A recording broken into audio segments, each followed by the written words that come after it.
Hi, I'm Paul Brodie. We're in my shop again. Welcome back. Mitch behind the camera. What are we doing today? We're going to weld up a barrel. There's a couple broken fins on a cylinder barrel that I've got. We'll talk about that.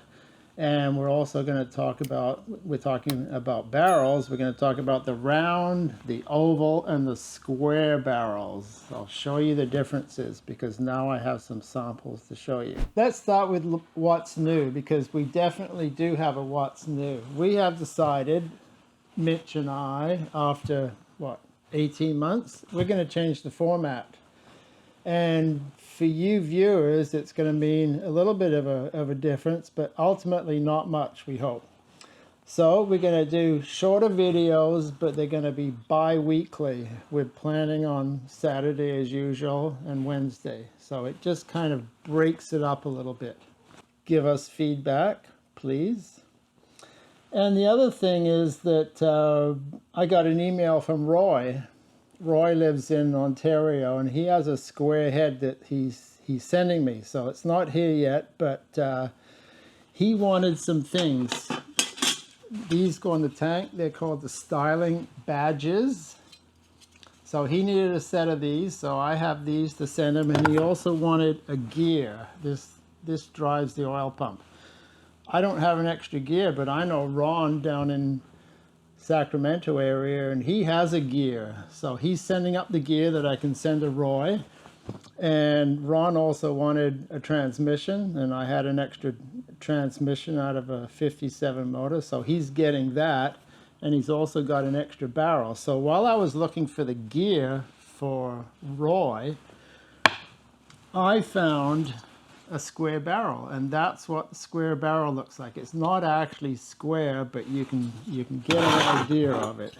This is really early. This is the round barrel, and it's round, and then they went to oval, but it wasn't a huge improvement. What they did is to add more fin on the front, which is the exhaust, because everyone thought back then that, well, that's running hotter, so you need more.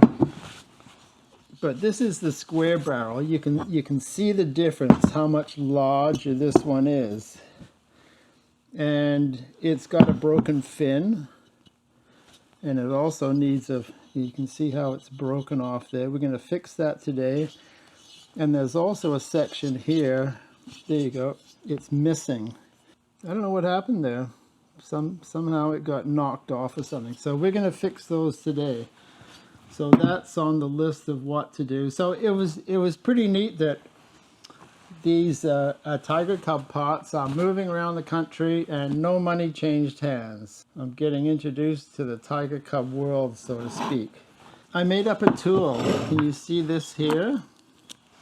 I found a piece of aluminum at 6061. Can you see this piece of aluminum here? Can you see how that came out of there? I cut that out of there. So what the heck does this do? I've got a fin. I have to weld on a fin here. Something has to hold the fin down. There's a spacer. It's made out of aluminum. You see how that goes there? And then the fin, this is going to be made into the fin. It has to be made a little shorter right across there. So let me show you how this works. I came up with this idea yesterday because very hard to use a C-clamp or anything like that. So this is my solution. Always making fixtures and trying to make things easier for myself. Can you see what's going on now? There's my spacer. There's my new fin.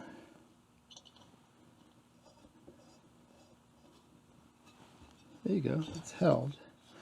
So what I need to do is I need to gouge this out.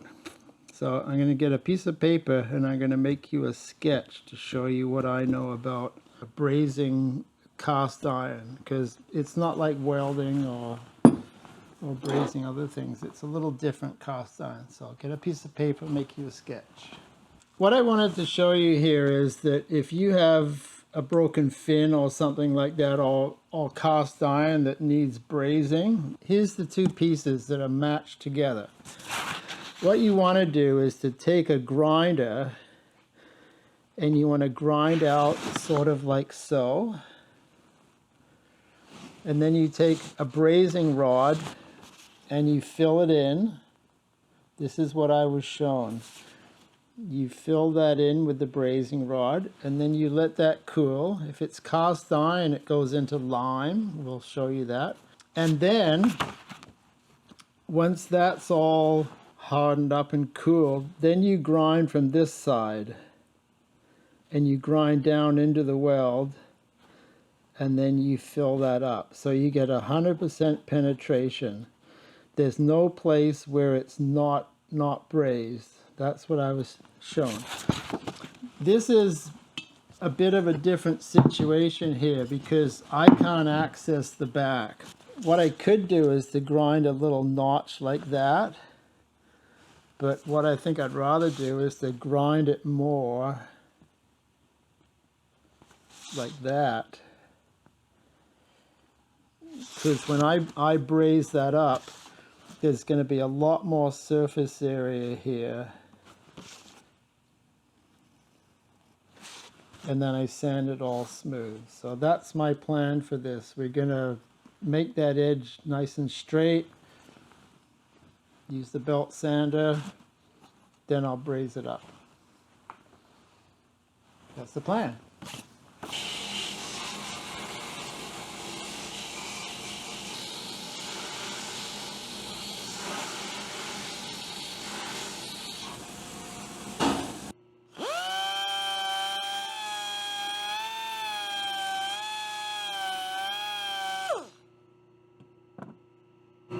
I just wanted to make a flat surface there, so that's basically what I got. Flat surface, then I can braze over there, let it cool, then sand it all down.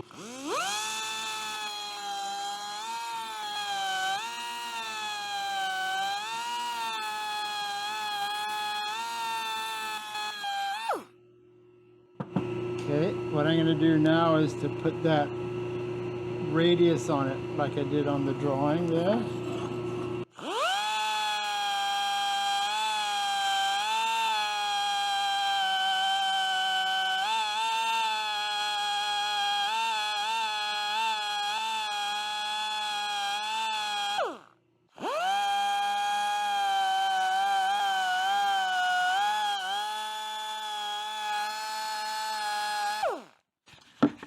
I was 18 and I left high school and I started working at a machine shop down on Seymour Street in Vancouver. It was called Cylinder Grinders, and we had a boss. His name was Ed Korber.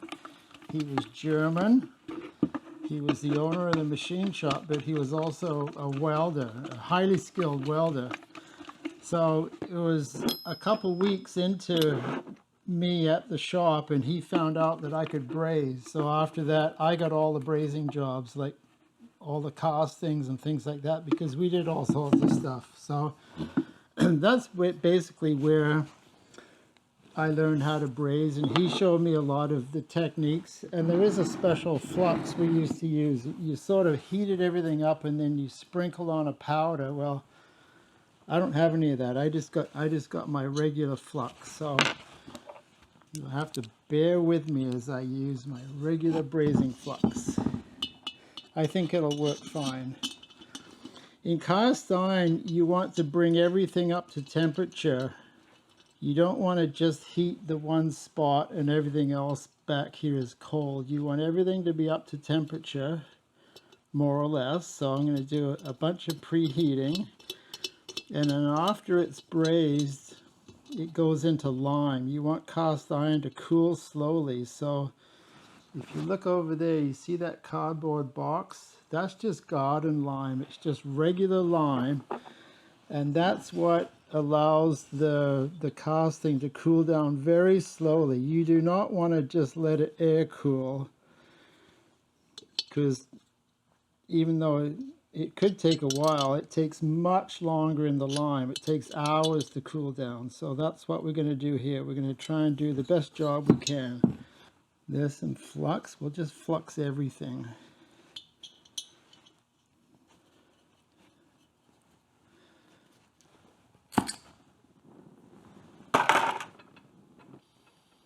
Also, when you're heating up something like this, you want to keep the torch moving. You don't want to just leave it on one spot. That's a no-no. You keep the torch moving. When it starts to smoke, that's when we know that we've got a lot of heat in it. When all the carbon and oil starts burning off.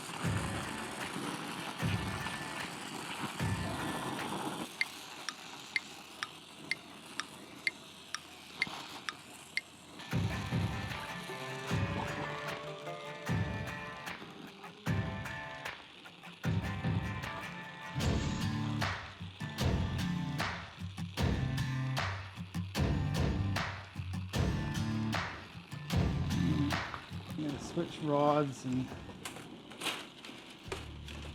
that didn't work quite as well as I would have liked.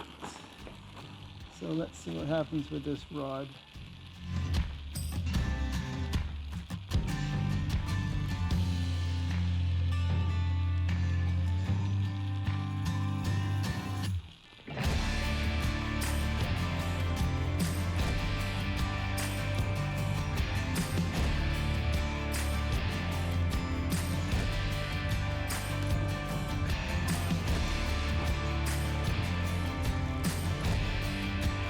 That's going to work for now.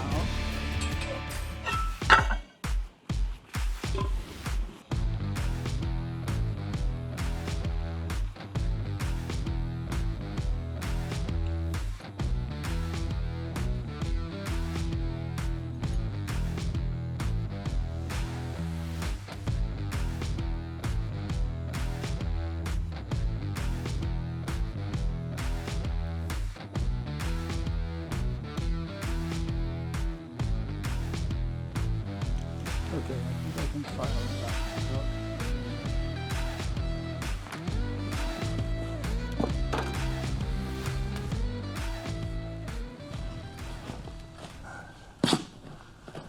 Okay, the lime allows it to cool down very, very slowly. And with cast iron, that's what you want. You never want to cool it fast. You could get cracks or something. It's like a little periscope on a submarine. We'll leave that for a little bit.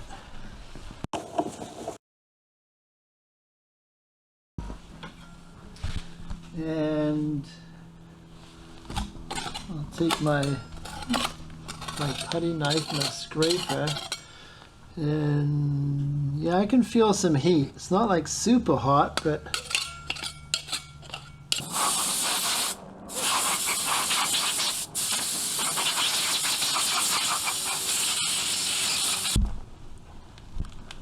there we go. We're going to leave that there for 5 minutes, and then it should be good.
I've got a die grinder I could probably get in there, but this is going to make it a lot flatter.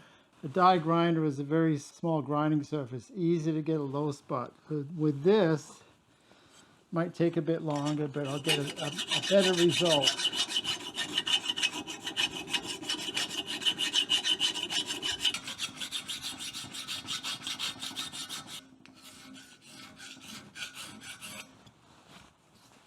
Can't get a file in there. I think what I'm going to do is hacksaw. I'm going to hacksaw down so that I take off some of that.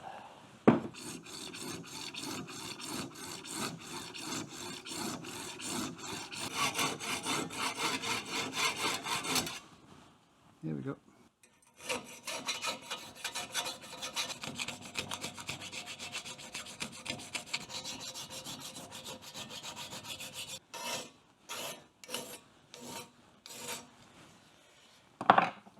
Okay, I'm calling that good.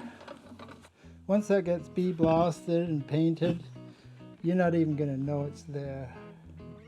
Thank you for tuning in, watching this episode on Fixin' Fins, and hope you enjoyed it. Mitch and I like coffee. If you buy us coffee, it fuels our channel. That's what I'm saying. Take care. See you next week. Stay safe.